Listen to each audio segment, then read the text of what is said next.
What's up, y'all? It's your girl Stephanie, and welcome to another episode of The Good, the Bad, and the Trendy, the show where we try out new, strange, and innovative products.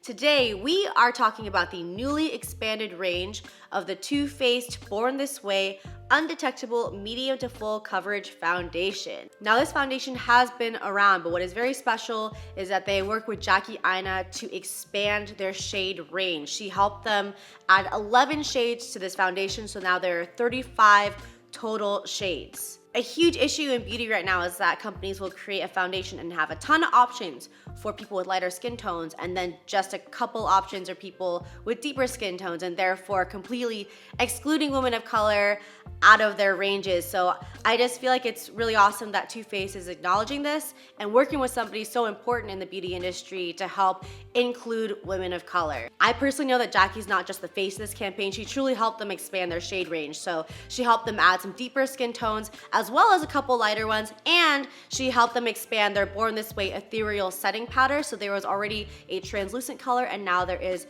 a medium and deep. So I'm really excited to try this out. I've actually never used this foundation because at the time that this was released, my skin was feeling a little bit funny. I didn't really want to use new products on it because I was breaking out a bit, so I never ended up trying it out. So I will be doing it live on camera right now. So before we get into it, if you haven't already, please make sure to subscribe below. Come join the sisterhood. No matter your true pronoun or gender identity, come join the family.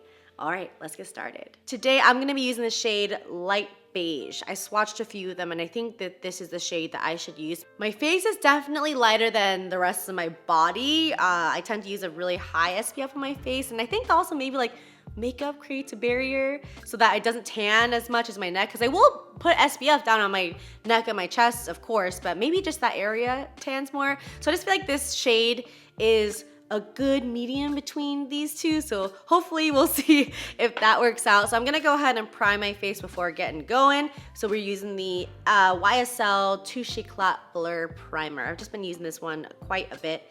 It just is a really nice silky texture, and it makes makeup go on really beautifully on top of it. So I'm gonna do that. I just also think it like kind of fills the pores a little bit. If you can tell, it's very silky. I'm putting that all over the face. I'm just gonna put like one pump on the back of my hand. I might not even use that much because I tend to really like to thin out my foundations, but this is supposed to be medium to full coverage, so I think this is the kind of foundation that I would really like for events, because on day-to-day, I typically don't even wear foundation. I'll just use some concealer.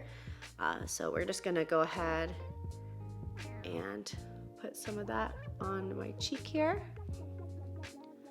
and start blending away. Yeah, I think that that's a good color. I know that a lot of people really love this foundation. I've already heard so many good things about it. And the shade that I am is actually not a new shade. That's been in the collection already. But I just wanted to talk about this foundation and the expanded range because I just think it's so important that people are in this conversation and are aware that this is an issue. If people don't know this is an issue, because I think more companies need to realize that they're not including so many people in their foundation ranges. Okay, so that is like one thin little layer. I'm gonna lower the light a little bit. Here we go. Sorry, it was a little bit too bright. So here we are with one very thinned out layer right there. And then that's without. I think it does a really nice job of blurring it out. This is kind of like coverage that I like. I don't want it to be like a mask, but I know that this foundation is very buildable. Go ahead and do some dots there. And use my beauty blender. I also recently got the Clarisonic. I just got it. I had a Clarisonic years ago, and then I don't know what happened. I think I dropped it and it broke. So I got the Clarisonic, and it has the brush head that's specifically for makeup, which I think is fairly new. I only recently saw it, so I kind of want to do that for a good, bad, trendy. Let me know if you'd like to see me use that as well. Maybe I'll just use this foundation too. Wow, actually, that really evened out the skin tone really nice. And I feel like my face is a little bit better matched to the rest of my body. Ooh, that looks nice. It feels very light as well. Okay. Now I'm just gonna put a little bit on my nose. Do that.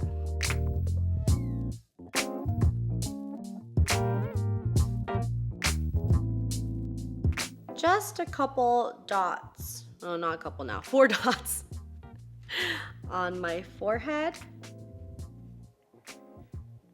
And with my forehead, I kind of just do this thing where I stick it there and I just swirl it around.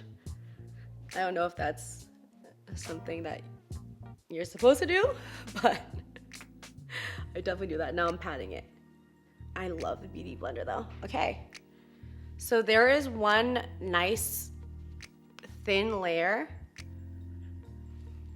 Wow. Like definitely on camera I can see it. I feel like it just really evened out the skin tone. I had some like, you know, a little bit of redness, just like natural redness from my cheeks. And I have like a little blemish here and it definitely got that, but I thinned it out a lot.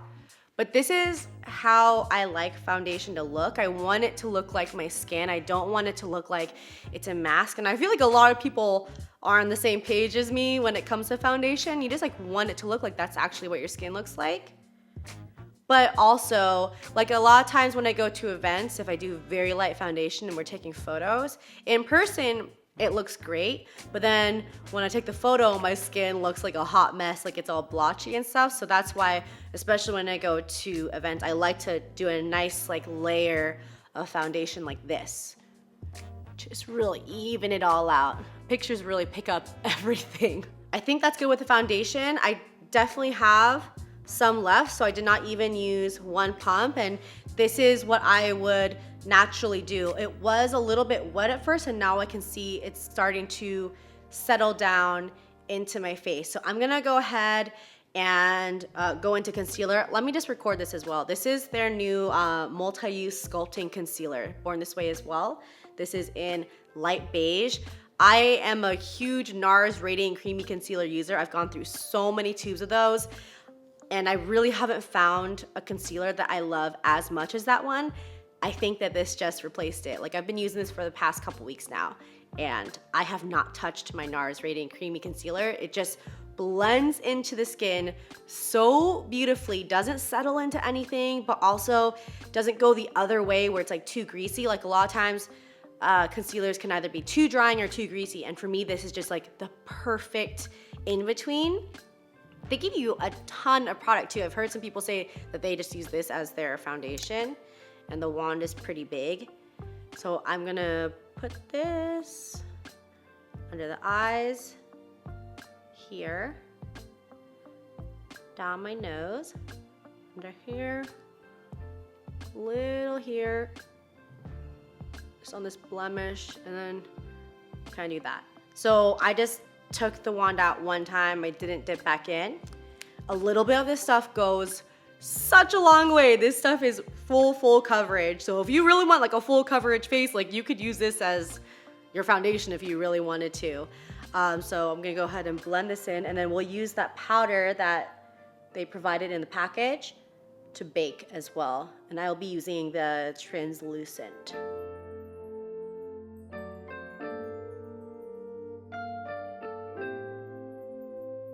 It just blends like immediately. So nice.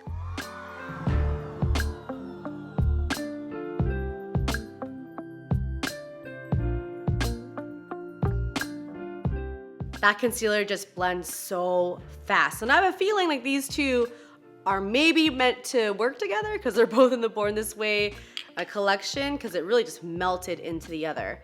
So now I'm gonna grab this powder right here. Ooh, need to open it up. I'm just gonna dump some of the powder onto the lid here. And I'm gonna use my Beauty Blender to bake. Now, I know most of you know what baking is, but I think actually some of you don't. So pretty much what baking does is that you put like an excess of a translucent powder or any of these other tones that you want to use, and you place it in places that you really want to set and really want to lock in for longevity. And also if you're oily, you want to put it in places that you might produce more oils, like in your T-zone. A lot of times I'll produce it more on my cheeks. And it really just helps your makeup last longer and helps you not just become like a grease ball throughout the day. So you put an excess of the powder, and then after just a few minutes, you wipe away whatever has not been absorbed into the makeup. So I'm just gonna grab my beauty blender and dip it into this powder. And do that. Oh, I grabbed a lot actually on accident. There we go. I'm gonna do that. I've never used this powder either, even though I know the translucent one has been out. I don't think I've used it, at least. And do that on the forehead. So I go down my nose and I go up on my forehead, under there.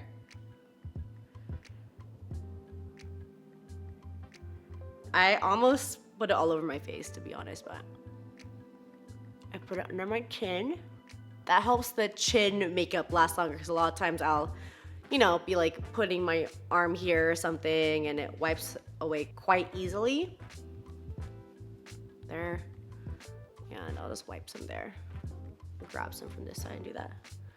All right, so typically what I do while this is baking is I'll do my brows or my eyes, or if I'm just doing a really simple look, I'll do both. But I don't want to do it for more than like 7 to 10 minutes because if you leave it on for too long, it'll stick too much to the foundation or the concealer, and it'll tend to look a little bit too cakey. So I just like to wipe it off around 5 minutes. So right now I'm gonna go ahead, put my brows on, and I'll be right back. Brows are on. I'm gonna go ahead and wipe off this bake now. Just a few minutes there. And when I wipe it off, sometimes I just like to close my eyes and like have some of the excess powder go on my eyelid. It's kind of like a nice primer, I guess, or adds to the primer on my eyes, so eyeshadows go on there smoother. That's obviously if I haven't done my eyeshadow yet. Yeah, there you go. And I'm just gonna go ahead and continue on with what I would typically do on my face on top of this. So here I have my Bobbi Brown powder, and I know this is probably a step that's a little bit excessive, but I like to just get this with my like flat top kabuki and seal everything in. And this is a step that I would do also if I'm just doing concealer, because a lot of times with concealer I'm just putting it like here and then nose and a little bit here and a little bit here. So now I can kind of like lock everything in all over. Okay, and a little bit up here. Currently, I'm loving how this looks, but of course we have to see how this wears throughout the day, so I will check in with y'all. So I will see you in a video second. Hello everyone, it is almost 8 p.m. currently. I filmed this around 12:31 o'clock, I believe, so around 7 hours of wear. I am a bit shinier than I was at the very beginning, but to be honest, I'm quite happy with how this foundation is looking. I feel like if I just went ahead and used a blotting sheet, it would look pretty close to where I started at the beginning of the day. So I'm gonna go ahead and end this here. I think you already know, I think that this foundation is good. All right, y'all, if you enjoyed that episode of The Good, The Bad, and The Trendy, please make sure to subscribe below, come join the sisterhood, and make sure to press that little bell button to get my notifications. I love y'all, and I will see you in the next one. Bye.